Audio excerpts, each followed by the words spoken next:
یہاں کینیڈا میں ہماری اکثر ملحدین کے ساتھ گفتگو ہوتی رہتی ہے. کیا خدا کے وجود کو ثابت کرنے کے لیے کوئی فلسفیانہ دلیل ہے؟ دیکھیے، ایک ٹرم استعمال کی جاتی ہے آج کل، چونکہ میں بتا چکا ہوں پہلے کہ کائنات کا اور ہمارا بنانے کا جو انداز ہے وہ بالغیب ہے، ایک حجاب کے اندر ہے. اس حجاب میں اللہ تعالیٰ کبھی بھی اس طرح سے سامنے نہیں آئیں گے جس طرح سے ہم لیب میں ٹیسٹ کر کے بتا سکتے ہیں جی کہ آپ کے خون میں بلڈ پریشر ہے کہ نہیں ہے. تو یہ کام ہم نہیں کر سکتے خدا کے بارے میں. اب خدا کے بارے میں ہمارے پاس دلائل کیا ہیں؟ خدا کے بارے میں جتنے بھی دلائل ہیں وہ عقلی ہیں، فطری ہیں اور جبری ہیں. میں تینوں کو اب سمجھاتا ہوں.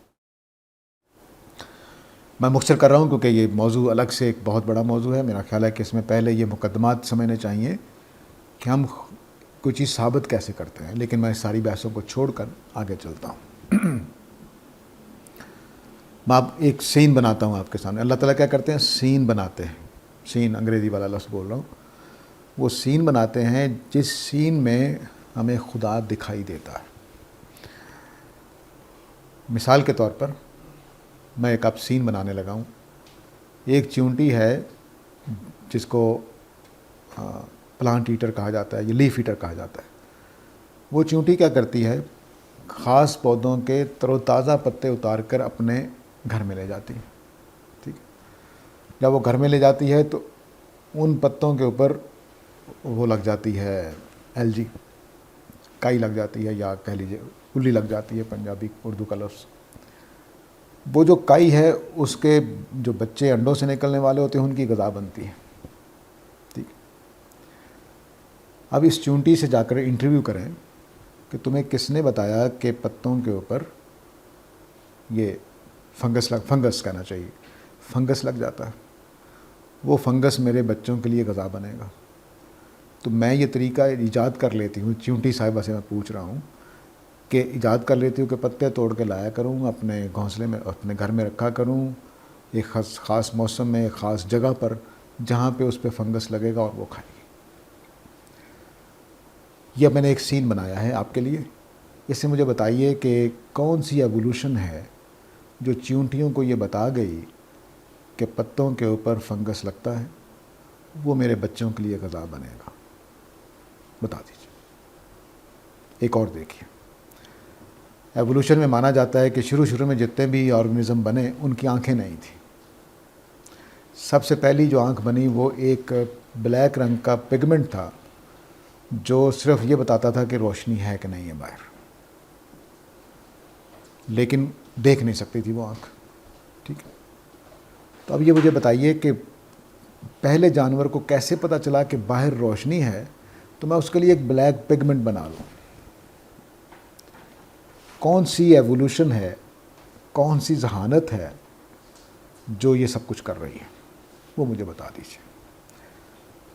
اسی طرح مجھے بتائیے کہ کون سے نیچرل فورسز ہیں جو زندگی پیدا کر دیتے ہیں. کون سی نیچرل فورسز؟ ابھی میں 5 منٹ پہلے سانس لے رہا تھا، بول رہا تھا، 5 منٹ بعد صرف دل کی شریانیں بند ہوئیں اور میں فوت ہو گیا.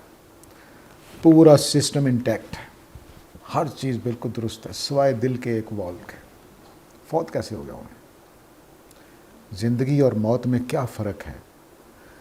اگر سسٹم کے بن جانے سے زندگی آتی ہے تو اس آدمی کے اندر کیوں نہیں ہے جو جوانی میں ہارٹ اٹیک سے فوت ہو گیا؟ کیوں نہیں ہے؟ ٹھیک ہے. اس کے بعد آگے بڑھیے. رشتہ داری کیا ہے؟ میں اپنے باپ سے ایک تعلق رکھتا ہوں، اپنی ماں سے، اپنی بیوی سے، اپنے بچوں سے. یہ کیا چیز ہے؟ جذبات کیا چیز؟ کون سی نیچرل فورسز ہیں جو جذبات پیدا کرتے ہیں؟ عقل. کون سی نیچرل فورسز ہیں جو عقل پیدا کرتی ہیں؟ بتا دیجیے. تو جو لوگ الحاد والے ہیں، خدا کو نہیں مانتے، وہ اس کائنات کو نابینا کی طرح دیکھ رہے ہیں. ان نابیناؤں کی طرح جو ایک ہاتھی کے پاس چھوڑ دیے گئے، جس نے کان پکڑ لیا ہاتھی کو اس نے کہا ہاتھی یہ ہوتا ہے، جس نے ٹانگیں پکڑ لی اس نے کہا یہ ہوتا ہے. اس کائنات کو پورا دیکھیں تو یہ لفظ سے بتاتی ہے کہ اس میں ذہانت استعمال ہوئی ہے، یہ آرگنائزڈ طریقے سے بنی ہوئی ہے. آپ صرف فوڈ کا سائیکل دیکھ لیں، ہواؤں کا سائیکل دیکھ لیں کہ ہوائیں کیسے صاف ہوتی ہیں، تو آپ کو سمجھ آ جائے گی۔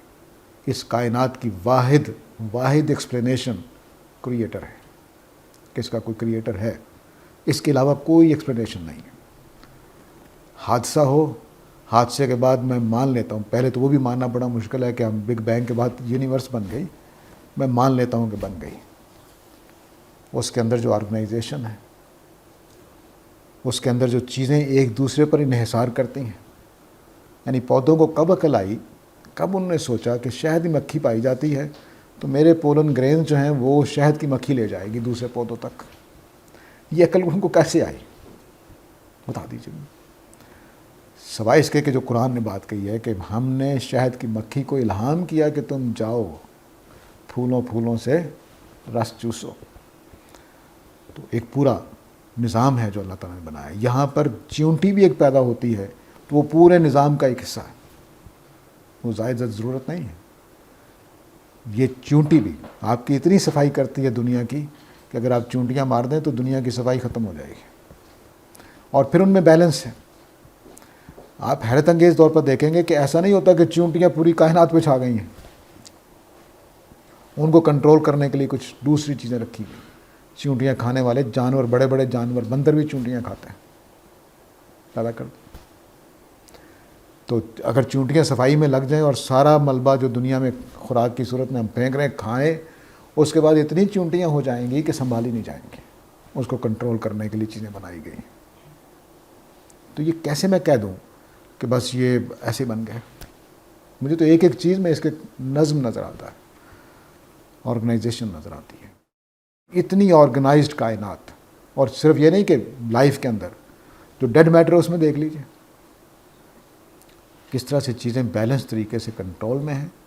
اپنے سولر سسٹم کو دیکھ لیجئے، وہاں تو کوئی ذہن نہیں ہے، چلو چونٹیوں میں ذہن ہے، کوئی چیز سیکھ لی ہوگی، لیکن سورج کے پاس کون سا ذہن ہے، زمین کے پاس کون سا ذہن ہے، وہ کس طرح سے چل رہے ہیں، کیا کام کر رہے ہیں، کیسے بھڑک رہے ہیں۔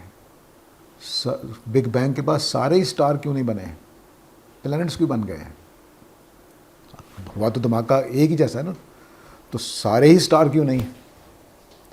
یعنی پلانٹس کی جگہ بھی سٹار ہوتے، سٹارز کی جگہ بھی پلانٹس ہوتے، سٹار کی جگہ بھی سٹارز ہوتے اور پلانٹس کی جگہ بھی سٹارز ہوتے، کیوں نہیں ہوا ایسا؟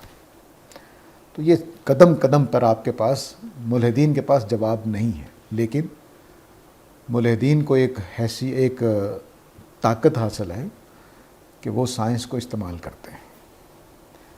ہمارے مومنین میں ایسے لوگ کم ہیں جو سائنس کو استعمال کر کے خدا کو ثابت کریں، بس اسی کی کمی ہے۔ آخر پہ ایک اور بات عرض کر دوں کہ مذہب اس وقت غالب آتا ہے جب وہ پڑھے لکھے لوگوں کا فیشن بن جائے، اور اگر پڑھے لکھے لوگوں کا فیشن مذہب نہ ہو تو پھر آپ اس کو منوا نہیں سکتے۔ تو اس میں پڑھے لکھے لوگوں کو آنا چاہیے۔ دین دلائل سے نہیں، سٹائل سے آتا ہے، یہ میرا جملہ ہے۔ تو اگر پڑھے لکھے بڑے لوگ مذہبی ہو جائیں، جیسے بڑے بڑے لوگ اس وقت ملحد ہیں، تو وہ آپ کا فیشن بن جائے گا۔